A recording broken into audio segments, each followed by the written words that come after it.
Penguin Random House Audio presents Freedom Ship, The Uncharted History of Escaping Slavery by Sea, by Marcus Rediker. Read for you by Cornell Womack.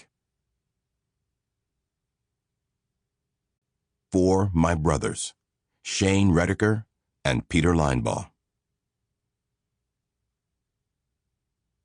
Introduction. A wave of resistance.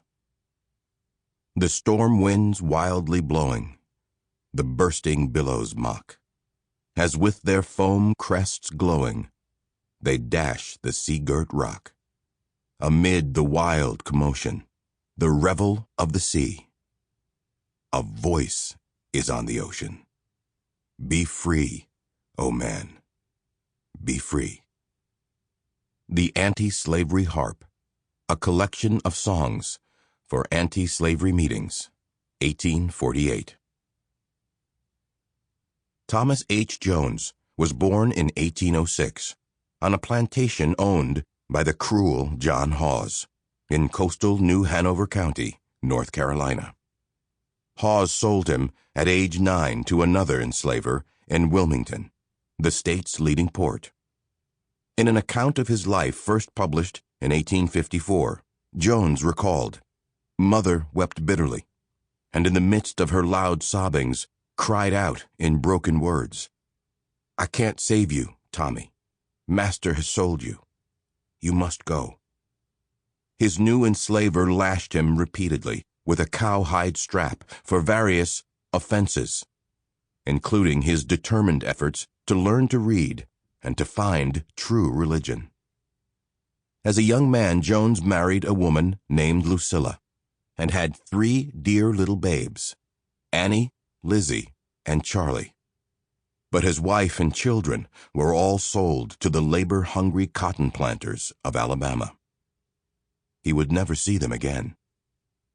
Jones described his early life as one of poverty, suffering, and shame, of dark fears and darker realities. Little did Jones know at the time that his life would take a turn toward freedom in 1841, when an enslaver named Owen Holmes purchased him and allowed him to hire out his labor on the Wilmington waterfront. Jones would pay Holmes $150 per year and keep whatever he earned above that amount. Jones explained, "I worked loading and unloading vessels that came into Wilmington, laboring on the docks and in the dark holds of vessels, stowing cotton, lumber, shingles, tar, and turpentine. Dock work was grueling and hazardous, but it afforded many advantages. The result was, I was able to lay by quite a sum of money. Living and working among the dozens of ships and hundreds of sailors who entered and departed the port each year, Jones met a cosmopolitan crowd and learned how Atlantic shipping worked. Jones toiled long hours and saved his money, storing it in a box he buried in the floor of his cabin to hide it from the slave patrols. He met and married a woman named Mary, formed a new family, and used his savings to buy the freedom of Mary and their 3 young children, whom he placed aboard a packet ship for New York City in July 1849. He planned to join them 3 weeks later. Around this time, his enslaver fell sick and was no longer able to supervise his labor on the docks. Out of money and desperate to join his family in New York, Jones decided that this was his opportunity. He would seek his freedom not by self-purchase, but by making a deal with a fellow worker on the waterfront. If his design failed, he would likely be sold off to the Cotton South like his first family. During the late summer of 1849, the brig Belle sailed into Wilmington Harbor from New York.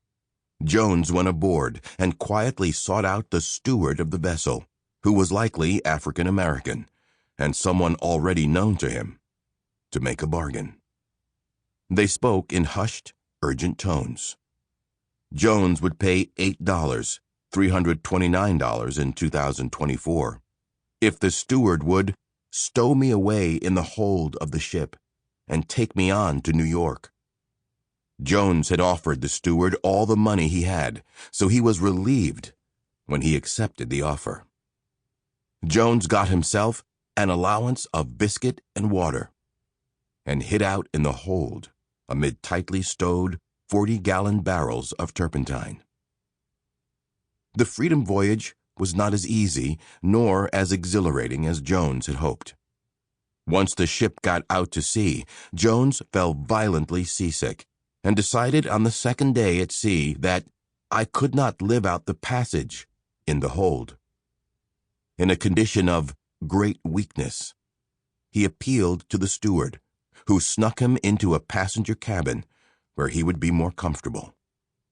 This was a dangerous move, but Jones apparently felt he had no choice.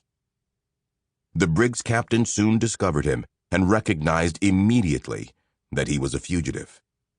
He vowed, Jones solemnly explained, to send me back by the first opportunity that offered. The drama of the discovery was soon eclipsed by a bigger drama engulfing the entire ship, a severe storm. For several days, wrote Jones, we were driven by the gale. The runaway went to work, cooking for the crew. After the storm subsided, the ship lay becalmed for several days. When the voyage resumed, the captain put Jones under guard and gave orders to sail straight to New York. It was clear to Jones that as soon as they came to anchor, the captain would send me back. His dream of a free life with his family ebbing away, Jones made a last effort to get on shore once the Belle anchored in New York. When the captain left the ship to tend to business and the mate was busy in the cabin mending his clothes, Jones escaped surveillance, went below deck, and lashed together some loose wooden staves to create a makeshift raft. He grabbed a paddle, put his trust in God, and launched forth upon the waves. He was about a mile from shore, but the tide was in his favor. After he had paddled about a quarter of a mile, the mate discovered the escape, lowered a boat, and took off with 3 sailors rowing hard in pursuit of him. Jones saw the mate was gaining on him. He would not make it to shore. He took his old hat off his head and waved it frantically for help. He spied a small boat coming round not far away. The boat's 2 sailors came to his rescue and took him on board. They understood what was happening and asked Jones straight away if he was a slave, adding that he should not fear to tell the truth, for I was with friends and they would protect me. Jones explained my circumstances just as they were. When the mate pulled up alongside and demanded the return of Jones, the sailors proved as good as their word. They ordered the mate to keep off and vowed to prosecute him if he touched me. Slavery had been abolished in New York in 1827, and the sailors knew it. The mate retreated in defeat. The sailors then gave Jones a little money and some clothes, in addition to all their other kindness. They took him to his friend, African Methodist Episcopal Church minister Robert H. Cousins, who lived on John Street in Lower Manhattan, where his family was staying. Jones wrote, "The meeting with my wife and children was a moment of joy too deep and holy for any attempt to paint it. My dear wife lay sobbing in her joy in my arms, and my 3 dear little babes were clinging to my knees, crying, 'Pa has come, Pa has come.'" Jones then made his way to Boston, Canada, and Great Britain, where he became an important preacher and lecturer in the circuit of transatlantic abolitionism. His story of escape by sea was of thrilling interest to all who heard him. Seeing the Sample complete. Ready to continue?